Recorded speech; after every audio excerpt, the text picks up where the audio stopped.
Buenos días a todos y a todas. Es un placer poder estar hoy aquí. Agradezco la invitación del Consell de Mallorca, vicepresidenta, conseller. También agradecer la presencia de la Organización Mundial de Turismo. Un placer también poder saludaros. Y de forma especial saludar a mi compañera y homóloga Yaiza, consejera del Gobierno de Canarias, no solo compañera, sino amiga, y al resto de personas que estáis hoy aquí, de forma especial a organizaciones empresariales, organizaciones sindicales internacionales, como las que están hoy aquí también presentes. Un saludo muy especial a Emilio, con el que hemos compartido muchos meses de trabajo. Es un placer poderme dirigir hoy a todos y a todas ustedes después de años complejos, ¿no? Después de años complejos donde por fin vemos una clara recuperación de nuestra economía y de nuestro turismo de una forma muy importante en el año 2022 y una consolidación claramente en este año 2023. Y por tanto también poder explicar ya el resto de la agenda que teníamos prevista para esta legislatura después de tener este primer congreso el año pasado. Yo creo que hemos aprendido muchas cosas en estos años, ¿no? Estos años complejos, duros, donde hemos sufrido todos lo que supone una enfermedad, una pandemia a nivel mundial como la COVID, y no por recordar lo que fue, que yo creo que todos lo tenemos muy presentes, sino también por aprender lecciones. Estas islas, conjunto de Europa, aprendieron claramente que sin salud era imposible tener economía y tuvimos que proteger la salud y protegernos a todos para luego tener economía y recuperar nuestra actividad turística. Bueno, pues ahora estamos en un momento donde sin sostenibilidad tampoco tendremos economía. Y por tanto no se trata simplemente de una declaración, no se trata de decir que todos tenemos que ser sostenibles o poner eslóganes de hacia dónde tiene que ir la sostenibilidad.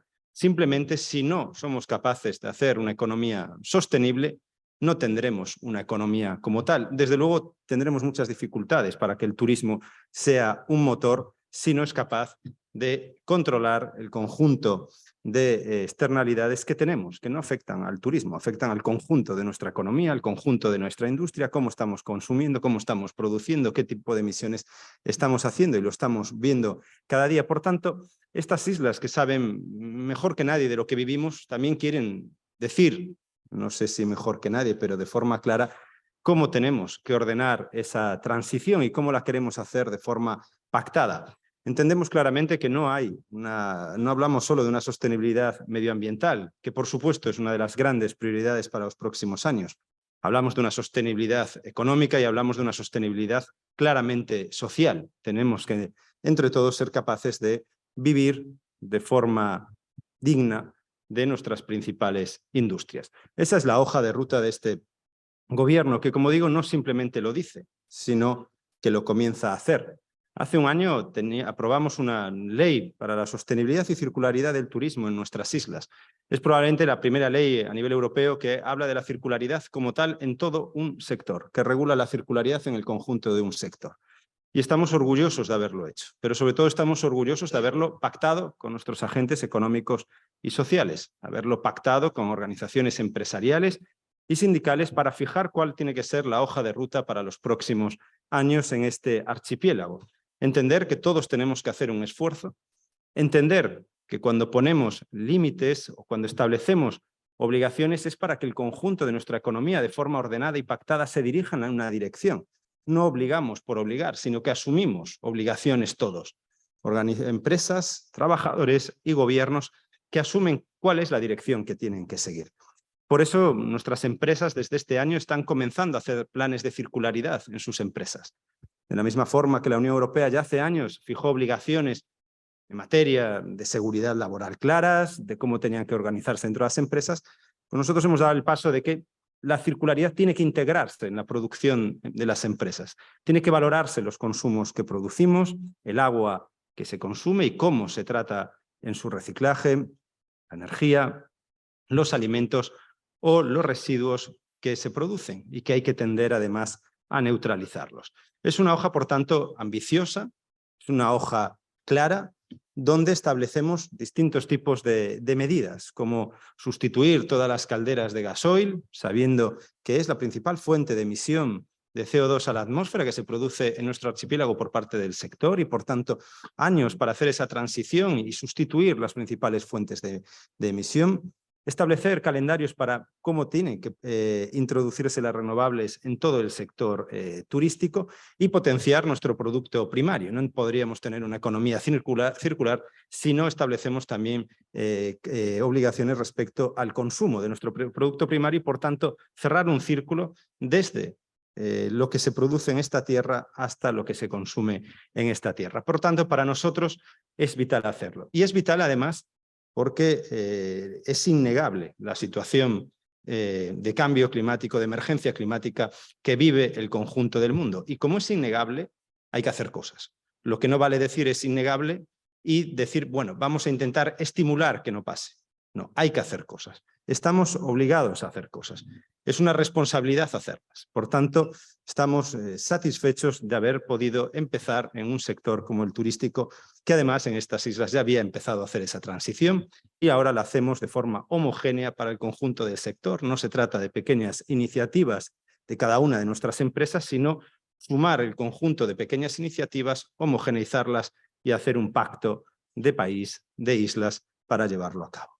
Pero también apostamos porque el turismo sea una fuente de riqueza y redistribuya esa riqueza mejor. Por eso incorporamos también mecanismos de calidad de vida, sobre todo para las trabajadoras del sector, e introducimos medidas que creemos que son necesarias para garantizar esa mejor salud laboral de nuestros trabajadores y trabajadoras. Entendemos el turismo como una fuente de riqueza, pero no podemos obviar que es una fuente de riqueza que requiere un gran número de mano de obra, un trabajo duro, exigente, que se tiene que tener en cuenta.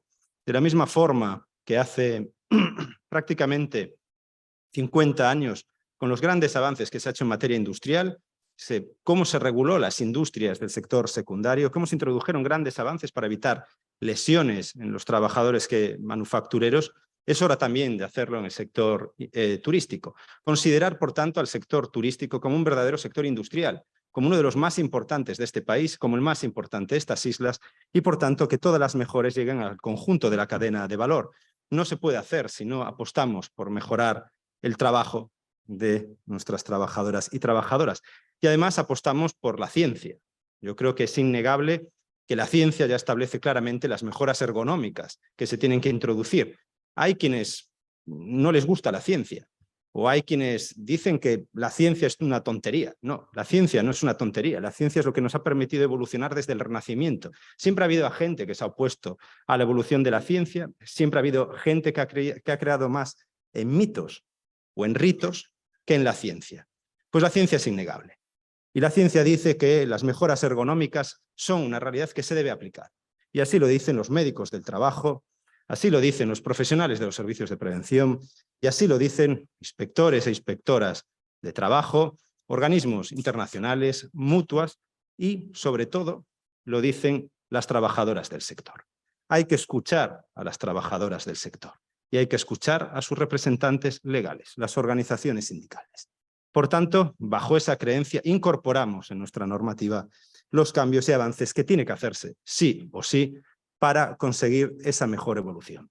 Por eso establecemos, y lo presentaremos, creo que en menos de una semana, los estudios de cargas de trabajo que tienen que hacerse en cada uno de nuestros hoteles. Por eso decimos que una habitación de un hotel es un espacio para un turista, pero es un espacio de trabajo y es un centro de trabajo. Por tanto, que todo el conjunto se tome como tal. Y, por ejemplo, que las camas que son para descansar se conviertan en un equipo de trabajo cuando no está en quien ellas descansan, sino en quien ellas trabajan. Y, por tanto, hacerlas lo más ergonómicas posibles, porque la ciencia ya lo ha establecido hace tiempo. Y por eso, si se elevan, permite trabajarse al mismo nivel y evitar manipular 60 kilos desde el nivel del suelo, sino hacerlo a nivel del tronco. Es algo obvio, pero es algo que creo que hoy tengo que recordar porque se ha puesto en cuestión. Y, no sé, me parece que es mejor explicar las cosas obvias para evitar que se cuestionen. Por tanto, esos son los avances que introducimos. E introducimos de forma pactada. Me gustaría que se respetasen los acuerdos sindicales y empresariales. Entiendo que la concertación social no solo hay que decir que existe, sino que hay que respetarla porque está en nuestra Constitución española y creemos que es el mejor mecanismo de desarrollo de una sociedad. Pactar con empresarios y sindicatos es la mejor forma de que los avances sean fuertes y sean, sobre todo, acordados en el tiempo que se tienen que desarrollar de forma conjunta. Por eso, creo, además, y en un día como hoy, que estamos de enhorabuena porque en breve también entrará en vigor el nuevo convenio colectivo pactado por empresarios y trabajadores que permitirán que estas islas, entre este año, el año que viene y los 5 anteriores, por tanto, en un periodo de 7 años, los salarios de nuestras trabajadoras y trabajadores hayan crecido un 25,5% en esta comunidad autónoma, siendo el mayor crecimiento de España, situando nuestro convenio como el mejor de España. Y eso es porque nuestras empresas han apostado por la calidad de su oferta, por poder tener una calidad de un servicio cada vez mejor, poder tener también unos precios exigentes, pero justos, que permitan redistribuir mejor la riqueza y que, por tanto, esos aumentos vayan sostenidos en el tiempo. Es, por tanto, un momento para nosotros apasionante, de orgullo de la recuperación hecha, de fijar una senda de trabajo para los próximos años, de fijar una hoja de ruta económica, medioambiental y social, y desear que sea para los próximos años y, sobre todo, que podamos ser un referente como lo hemos sido en los últimos 50. Fuimos líderes en turismo de sol y playa, lo seguimos siendo y lo seguiremos siendo porque estamos orgullosos, pero queremos ser líderes en turismo sostenible. Por tanto, muchísimas gracias y espero que estas magníficas jornadas, este magnífico congreso, siga teniendo el éxito que ha tenido ayer y el éxito que tuvo el año pasado. Muchísimas gracias a todos y a todas.